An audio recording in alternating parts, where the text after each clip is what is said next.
李俊，你那天在上面我们看到那栋房子，你给我问了吗？他咋说？那个房子还是不要问了，它最低都要12万，那个没有必要。主要是它那些树林、猪圈它都不算在里面。光那栋房子就12万。对呀、就房子和院子，还有后面的地它都不算。那确实有点。那个没有必要。这些房子，超过5万都是贵的。这些，如果说5、6万拿得下来还是可以买，但是它那个太贵了，而且没有水。如果说再便宜，我都觉得没必要买。你看插在这上面，现在都没有解决这个用水的问题。他那里不是已经通水了吗？哪里现在没有水，只能挑水喝，人家不让他用管子去清的，那沟里面的水是别人家的。那他直接去沟里面都不让他用。对呀、那是别人家的水啊。这边真的是一点都不好相处了。对，你们还是得去找一个有山有水的地方，或者有水井的地方，要么就是有自来水的地方。我们昨天去看那里水的话，还水就好哎，那个地方用水还不要钱，而且那个水直接就是那个我们那个饮用水嘞，就从那牵来的。但是我看中的那栋房子，人家又不卖。你昨天看那些房子我都看了，那些房子没有价值。你去买在那里干嘛嘛？那么挤。这种，你要想有个生活小院，肯定得那种独户人家的，旁边没有房子的，或者有房子也是隔得很远那种。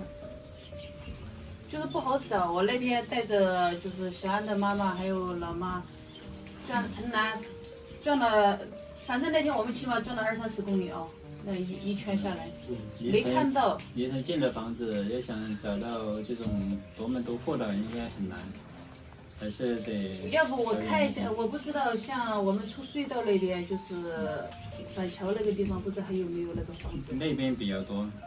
那边水呀、比较好。高湖那边。就我们去吃饭那边。反正。就是出隧道去出去那个地方，其实我觉得那儿也可以，那儿开车到城里面也就6-7分钟哦。在几年前找这些房子好找，现在好多都塌了。对，房子基本塌了。现在就是不好找，找不到核心的，要么就是价格太贵了，要么就是位置又不好。现在我们你说嘛不着急嘛，也挺着急的，因为小孩子马上下半年就要上学了，我总不能在下半年等他过来了，我到处去找房子。我感觉要找的话，可以去城北那些地方找一下，城南这边应该没有多少的。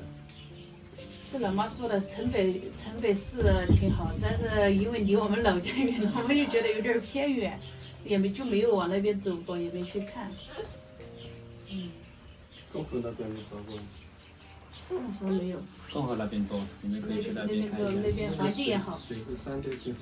我当时是想着像他们这样离城更近的地方的，当时是这样想的，我就把眼光全部放在这附近了。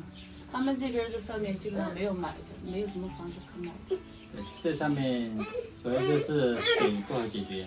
你要下去是不是，妹妹？去吧。水不好解决，然后邻居也不好相处。邻居嘛，倒好说。邻居其实也，哎呀，他不好相处，大不了不那个很也。就是邻居的话，就在边界的地方给他留宽一点，其实也没有什么。李俊看了我们昨天其实一共看了3套房李俊都看了，他说没有太大的意义。因为大家老是问我们买这破房子来做什么，因为我们一开始就说，因为方便小孩子上学，又加上自己到时候拍摄视频，我们要有一个好一点的基地，这些比较方便我们工作，所以说我们一定要找一个独门独户，环境比较好一点，然后适合居住、离城还近的地方，是有点难找。然后有些人也会说，我们是不是只会光看，拍点流量之后不买？其实真的没有必要，我们只是去看，天天看，我能看几天呢？看几天，大家对我们是不是也会产生了那种，就是我们骗人啊什么的那种心理，是不是？也得不偿失，没有必要。我们是真心实意想买这个合适的地方，我们拿来方便工作投资的。如果说是租的话租的话也可以租，但是我们想改成自己喜欢的风格，那就不划算。你说我们到时候精力也花了，钱也花了，改得漂漂亮亮的，遇到个好的房东，他还来句，你们可以啊，把我改成这样啊，挺好的，练一练好。如果说不好的，我给他再改的再好，我用再多的材料，花再多的钱，他会说我的房子好好的，你凭啥给我改了？你还得赔我钱，是不是会造成一些很多不必要的麻烦？如果说是这几万块钱之内，我们能拿下来，我们自己去稍微改造一下，到时候还是我们自己，哪怕就是说我们买这个房子它亏了，不挣钱，但起码东西在这儿，对不对？它有个实体东西在这儿。有些人就说我们钱多烧的，非要去买这些烂房子什么的。其实大家想想，现在几万块钱，我们能做什么？我们什么也做不了。这就相当于开门面似的，我们找一个合适的那个门面，对不对？门头，其实是一样的嘛。我哪怕出去做生意，我也要租个门面，它也是一样的钱呀，也一年也有几万块钱。而且那个东西，它可能就是80%的亏，那亏了之后你是什么？你找也找不回来的。像我们这种，我亏了之后，起码东西还在那里，我亏不了啊，对不对嘛？起码这个房子会逼死我。对啊，大家就像李军这里，你就算大家都说了的，他这地方再不好，改来改去改没好，花那么多钱冤大头，其实也不算冤大头吧。但这么久，如果说他啥也不做，这钱他也花掉了，是不是？他七七八八他也花了，他在这里。起码来说，房子再破再怎么，他有个地方去，一家人能在这里生活在一起，没有东奔西跑的，房子还在这儿，他也算是赚了的，对不对？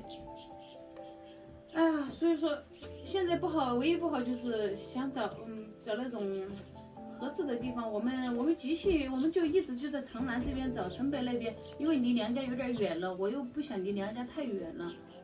所以说还没找过去，李俊说那边可以去看看，有合适的话也可以在那边也行。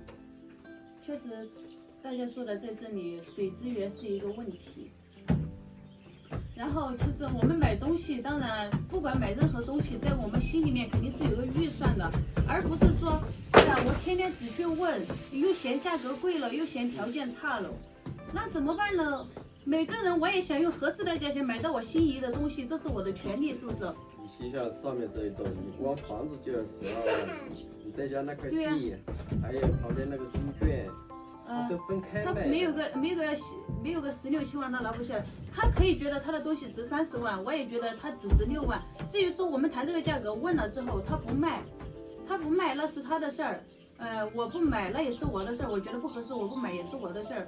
我们对超我们的预算了，对于我们来说这是合情合理的，没有说大家没有像有些人说的似的，你这个东西你要价12万，我一看一眼我看上了我立马就给买了，那我才是真正的冤大头，对不对？我们的钱是一分一分的挣来的，我们要怎么花我们都一定要计划好的，毕竟我们2个人这么久也没有做什么很挣钱的营生，家庭条件也不是那么的好。而且买房子是第一步，后期还要去花钱。对。所以说我们更要去精打细算的，去有预算的去做。就像他说我城里有房子，城里面的房子是放在那里的。你想想，如果说到时候他直接过来上学了之后，只能小唐去上班，或者我一个人去上班。我们拿一个人在家里面，就只能是做点兼职，或者就是全职在家看孩子。因为早上要8点钟才能送孩子去学校，8点钟送完之后8点多了，然后下午4点半到5点钟要去接。我们在我们小县城是没有这样一份工作的，哪怕就是政府单位，他同样都是早上8点钟上班，到晚上6点钟才能下班，5点半过后嘛才能下班，时间上根本就规划不来。我们这样普通上班族肯定是不行，没有哪个老板是同意我们会请假呀，可以随时离开岗位的，不行。哪怕你家里面是有再大的事情，就是那2天假。